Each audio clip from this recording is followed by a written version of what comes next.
రాజేశ్వర రెడ్డి గారు అధ్యక్ష please please please. అధ్యక్ష నేను ఎందుకు చెప్పానంటే వాళ్ళు అనుకున్నారు ఇందాక, వాళ్ళు ఏమనుకున్నారంటే కంబైన్డ్ రాష్ట్రంలో ఆంధ్రప్రదేశ్లో ఉన్నటువంటి వాటాను 41% చేసి 5 లక్షలు 4 లక్షలు చిల్లర చూపించాడు. ఇది కావాలని చేస్తున్నారు, ఎవరో ప్రేమతో రాసి ఇచ్చారని చదువుతున్నారు. నేను ప్రేమతో రాసి చూపించింది చదివించింది కాదు. నేను ఎందుకు చూపించానంటే ఇంత తక్కువ ఖర్చుతోనే ఇన్ని ఆస్తులు సృష్టించబట్టడానికి అవకాశం ఉన్నప్పుడు 2014 నుంచి 2023-24 వరకు ఎన్ని లక్షల కోట్లు బడ్జెట్ అధ్యక్ష మంది? ఎన్ని లక్షల కోట్లు ఏడిపోతా ఉన్నాయి? ఏమన్నా ఒక్కటైనా చూడటానికి కనపడుతుంది అధ్యక్ష? పోదాం, సాగర్ దగ్గర పోదాం, నిలబడదాం, అది కనిపిస్తుంది. అందులోంచి పారే నీళ్లు కనిపిస్తాయి, లెఫ్ట్ కెనాల్ కనిపిస్తుంది, రైట్ కెనాల్ కనిపిస్తుంది, దాని కింద లక్షల ఎకరాలు పారే పండే బోలు కనిపిస్తాయి. మీరేమన్నా సృష్టించారా? మీరు వచ్చిన తర్వాత ఏమన్నా ఒక పరిశ్రమను తీసుకొచ్చారా? మీరేమన్నా కోర్ ఇండస్ట్రీ పెట్టారా? ఏం లేదు కదా. పోనీ ఏమైనా బహుళార్థ సాధక ప్రాజెక్ట్ ఏమైనా తీసుకొచ్చారా? మీరు వచ్చిన తర్వాత చేసింది ఏంటో ఒక పాలమూరు రంగారెడ్డి, ఇంకొకటి కాళేశ్వరం. పాలమూరు రంగారెడ్డి, సీతారామ, ఇంకొకటి కాళేశ్వరం. అధ్యక్ష పాలమూరు రంగారెడ్డి ఇంతవరకు పంపులే పెట్టలే. మీరు చాలా రోజులు తవ్వలేదు, అక్కడే ఉన్నాయి. సీతారామ బ్యారేజీ లేదు ఇంతవరకు. కాళేశ్వరం కట్ట కాళేశ్వరం మంత్రి మొత్తం ఇక్కడ హరీష్ రావు గారు ఉన్నారు, అప్పుడు వారే ఇరిగేషన్ మంత్రిగా కూడా ఉన్నారు. ఆర్థిక శాఖ మంత్రిగా పనిచేశారు, ఇరిగేషన్ మంత్రిగా పనిచేశారు. సరే, అప్పుడు వారు రోజువారీ దాన్ని రివ్యూ కూడా చేసేవాడు. సరే, కాళేశ్వరం అంటే దేశంలో ఉన్నటువంటి ప్రజలందరూ బస్సులు తీసి పెట్టి చూపించారు. మేము కూడా చూద్దామని బయలుదేరాం. మేము కూడా బయలుదేరాం. మేము ఉన్న 5 సభ్యులే ఆ భద్రాచలం నుంచి బయలుదేరి చూద్దామని. భద్రాచలం దాటేమో లేదు, అరెస్ట్ చేసి లోపల జైలు పోలీస్ స్టేషన్ పంపించారు. ఏందయ్యా అంటే మీరు చూడటానికి వెళ్ళలేదన్న. మేము అప్పుడే అనుకున్నాం ఏదో ఉంది ఇక్కడ. చూస్తే ఎన్నికల కంటే ముందు కొద్దిగా ఆ మేడిగడ్డ దగ్గర 15 నుంచి 25 పిల్లర్స్ మధ్యలో మొత్తం కుంగిపోయింది. ఇవాళ మీరు మొత్తం 10 సంవత్సరాల్లో మీరు దృష్టి పెట్టి కట్టిన ప్రాజెక్టు కాళేశ్వరం, మేడిగడ్డ, అన్నారం, సుందెళ్ళు. ఈ మేడిగడ్డ, అన్నారం, సుందెళ్ళలో అన్ని లోపల ఇసుకలోకి పోయా. వాళ్ళు నేషనల్ డ్యామ్ సేఫ్టీ అథారిటీ వాళ్ళు ఢిల్లీ నుంచి వచ్చారు. నేను నా సొంత కవిత, నేను టెక్నికల్లీ ఐఎమ్ నాట్ సౌండ్ అధ్యక్ష. వాళ్ళే చెప్పారు. ఏం చెప్పారంటే ఇది పనికిరాదు, లోపల కుంగిపోయింది, దీంట్లో నీళ్ళు నిలబెట్టలేము, దీన్ని రిపేర్ కూడా చేయలేము, మొత్తం తీసుకట్టాలి. దీనిలోనే పైన మేడిగడ్డ పైన అన్నారం, సుందెళ్ళు కూడా ఉంది, అవి కూడా ఇదే స్థాయిలో కట్టుంటారు, వాటిని కూడా తీయాలని వాళ్ళు చెప్పినట్టుగా వార్తా కథనాల్లో వచ్చినాయి. నేను చదివిని వాటిని మీ ద్వారా సభ దృష్టికి తీసుకొస్తాను. అంటే ఈ 10 సంవత్సరాల మన సంపద, ఈ 10 సంవత్సరాల బడ్జెట్ మొత్తం మీరు సృష్టించిన ఆస్తుల్లో మీరు చూపించేది ఒక కాళేశ్వరం ఒకటే. ఆ ఒక్క కాళేశ్వరం పరిస్థితి కూడా ఇది. నేను పొద్దున్న నుంచి 2 రోజుల నుంచి ట్రై చేస్తున్నాను అధ్యక్ష.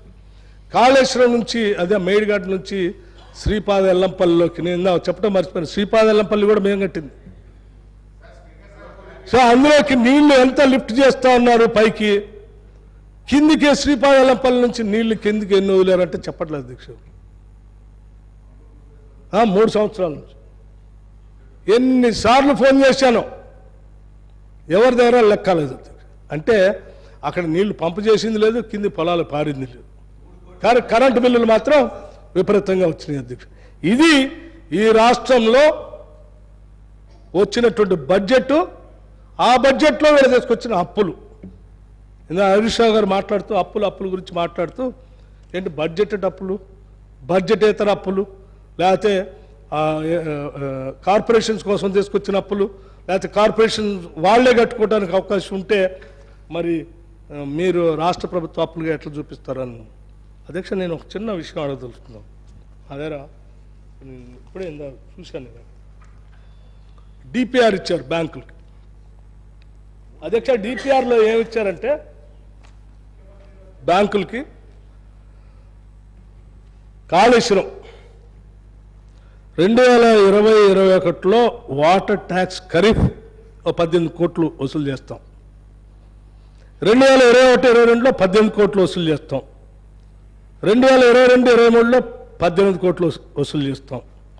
వాటర్ ట్యాక్స్ రబీ 2020కి 2 కోట్లు, 2021కి 2 కోట్లు, 2022 2 కోట్లు, 2023 3 కోట్లు, 2024కి 3 కోట్లు, అట్లాగే ఖరీఫ్లో 20 కోట్లు. ఇట్లా ఎక్స్పోజర్ ఇస్తూ 2030 వరకు ఇచ్చారు అధ్యక్ష. ఇది డిపిఆర్ కాళేశ్వరం కోసం రుణాలు తెచ్చుకోవడం కోసం వాళ్ళు బ్యాంకులకు ఇచ్చింది. అట్లాగే భగీరథకు కూడా అదే చెప్పారు అధ్యక్ష. ఏం చెప్పారో రూరల్ హౌస్ హోల్డ్ 2020, 1920,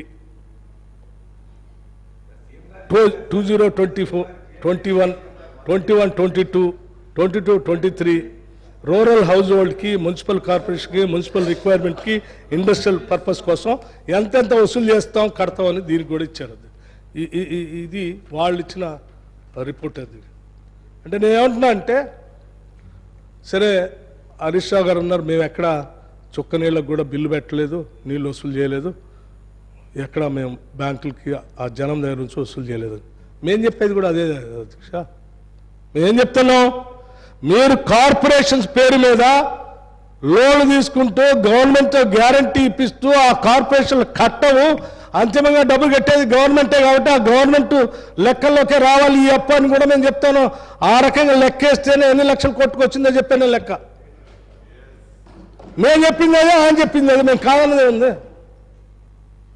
మీరు చెప్పిందని మేము కాదట్లేదు, నిజంగా మీరు వసూలు చేయలే, కానీ కట్టేది ఎవరు? గవర్నమెంటే కదా. మరి గవర్నమెంటే కడుతున్నప్పుడు ఎఫ్ఆర్బిఎం లిమిట్కి వారు రెవెన్యూ జిఎస్డిపికి కూడా నిష్పత్తి చెప్పలేదని చెప్పారు. నేను అది కూడా చెప్తాను అధ్యక్ష.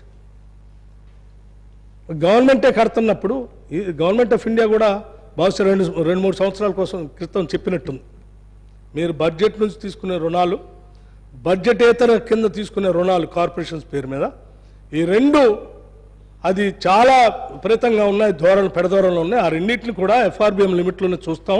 ఇప్పటికే మీ లిమిట్ దాటిపోయింది, మీకు అప్పులు లేవని కూడా చెప్పారు.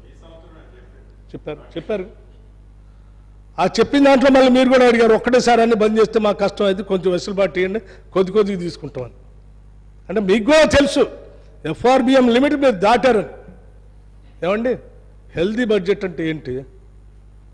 ఎఫ్ఆర్బిఎం లిమిట్ దాటకుండా దాంట్లో వితిన్ ద లిమిట్స్లో ఉండి ఈ రాష్ట్ర ప్రగతి కోసం ప్రణాళికలు తయారు చేసుకుంటూ ముందుకు పోవటం అనేది హెల్దీ బడ్జెట్. ఇంత మంచి ఆర్థిక వనరులు ఉన్న రాష్ట్రాన్ని అప్పుల పాలు చేయటం ఏంది మీరు? ఇవాళ ఏ పరిస్థితికి వచ్చిందంటే అధ్యక్ష, మనం ఏంటంటే డెట్ సర్వీస్ కోసం 53,000 కోట్లు ఎంత కట్టాల్సిన పరిస్థితి వచ్చింది. అంటే అప్పు కట్టడానికి మళ్ళీ అప్పు తీసుకోవాల్సిన పరిస్థితి ఈ రాష్ట్రంలో. అప్పు కట్టడానికి అప్పు తీసుకుంటున్నాం. ఇంతకంటే దౌర్భాగ్యం ఉంటుంది అధ్యక్ష? Is it not a debt trap? ఆర్థిక పరంగా ఆలోచన చేస్తే సభలో ఉన్న పెద్దవాళ్ళందరూ నేను అడుగుతాను, సీనియర్ శాసనసభ్యులందరూ ఆలోచన చేయండి. అప్పు కట్టడానికి అప్పు తీసుకోవటం ఏంటి అధ్యక్ష? అప్పు కట్టడానికి అప్పు తీసుకోవటం ఏంటి? ఊళ్ళల్లో గిరిగిరి వడ్డీలు తీసుకొని ఇల్లు తాకట్టు పెట్టి, పొలం తాకట్టు పెట్టి అప్పు తీసుకొచ్చి వడ్డీ పెరిగిపోయి కట్టలేక మళ్ళీ అప్పు తీసుకోవటానికి ఇంకో ఆయన అప్పు తీసుకొని ఆ అప్పు కట్టలేక ఇంకో అప్పు తీసుకొని మొత్తం డెట్ ట్రాప్లో పడి అయిపోతుంది. అట్లా